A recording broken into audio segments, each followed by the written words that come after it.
Coming up, dramatic images depict the low visibility on Illinois roadways yesterday after a dust storm caused a deadly highway pileup of dozens of cars. And writers in Hollywood are officially on strike. What this could mean for some of your favorite sitcoms and what shows will have immediate impacts. The Daily Rundown starts now.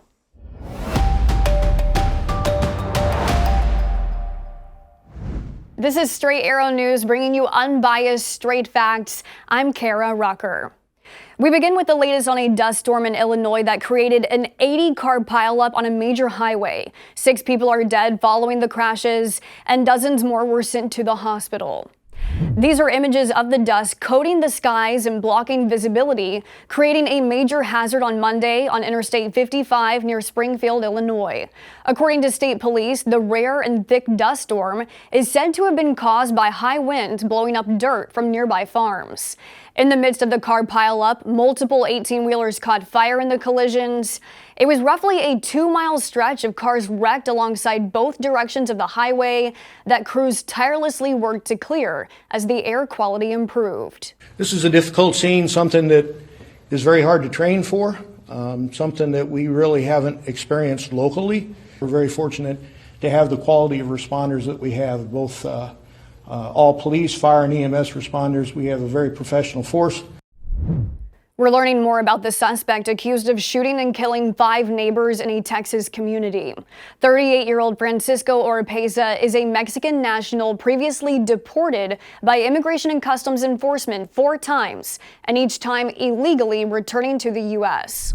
This is a picture of Oropeza, who, according to reports, has been deported 4 times from Texas back to Mexico, twice in 2009, in 2012, and 2016. Oropeza also served jail time for driving while intoxicated 11 years ago in a neighboring Texas county. The man is accused of senselessly murdering 5 neighbors ranging from 9 to 31 years old in a North Houston suburb late Friday night. Oropeza is still on the run from authorities. There's an $80,000 reward for information that leads to his arrest.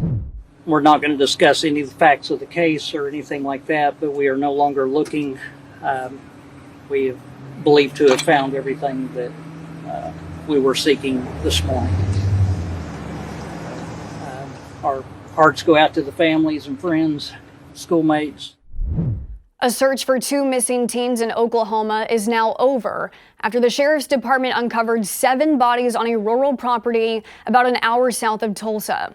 Medical examiners are still trying to identify and confirm the remains found, but authorities have called off the search for 14-year-old Ivy Webster and 16-year-old Brittany Brewer. The 2 were last seen traveling with Jesse McFadden, a registered sex offender whose body was also believed to have been found on the Oklahoma property. It's unknown at this time who the other 4 sets of remains on the property belong to. McFadden was convicted of first-degree rape in 2003 and released in 2020. He was supposed to stand trial on Monday on charges of soliciting sexual conduct with a minor and possession of child pornography. Now, in the month of May, Treasury Secretary Janet Yellen is warning Congress there is only about 1 month left before the U.S. could default on its debt if no action is taken by lawmakers to raise the debt ceiling. Yellen has stood by a deadline of June 1st, but is urging lawmakers not to wait until the last minute, or there could be repercussions felt in the U.S. economy. In a letter to lawmakers yesterday, Yellen said that waiting until the last minute can cause serious harm. House Republicans passed a bill last week to raise the debt ceiling in exchange for spending cuts, but that's expected to go nowhere in the Senate. Look, it's not a plan. It's a recipe for economic catastrophe. That is what they have put forward. They're putting the wealth and the foreign bondholders, including billionaires and banks in China, over working Americans. Treasury Secretary Yellen said their proposal is effectively a default. The U.S. Surgeon General has released a new advisory today, calling attention to a public health crisis of loneliness, isolation, and lack of connection in the United States. U.S. Surgeon General Dr. Vivek Murthy said lacking connection increases the risk for premature death to more than 60%, which he says carries the same weight as smoking 15 cigarettes a day. The report cites research showing that approximately half of U.S. adults experience loneliness daily. That research was conducted before the pandemic. A lack of social connection has also been linked to an increased risk of heart disease, stroke, anxiety, and dementia, according to the study. The Surgeon General's report lays out guidance to increase social connection within the workplace and local communities, a strategy that has never been implemented in the U.S. before. Starting today, thousands of writers in Hollywood are officially on strike. This marks the first major walkout in 15 years. The strike is likely to shut down production on some of your favorite television shows, streaming series, and potentially some films, upending the industry. Some impacts will be immediate clear, like late-night shows expected to go dark this week. I support my writers, but we have a lot of staff and crew that will be affected by this, but they got to get a fair deal.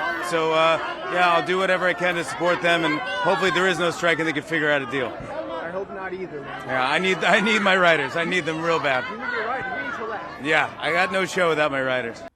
Hollywood writers going on strike comes as 15,000 American Airlines pilots have authorized a strike mandate, meaning if their contract negotiations fail, a strike is possible, something that carries extra weight this time of year as airlines prepare for a busy summer travel season. Pilots are asking for better pay and better scheduling in their contract negotiations. These are your top stories. Thanks for watching the Daily Rundown. We're on a mission to bring back trustworthy journalism by serving only you, not an agenda. Be sure to check out more of our work at straightarrownews.com. We'll see you back here tomorrow. Until then, I'm Kara Rucker. Have a great day.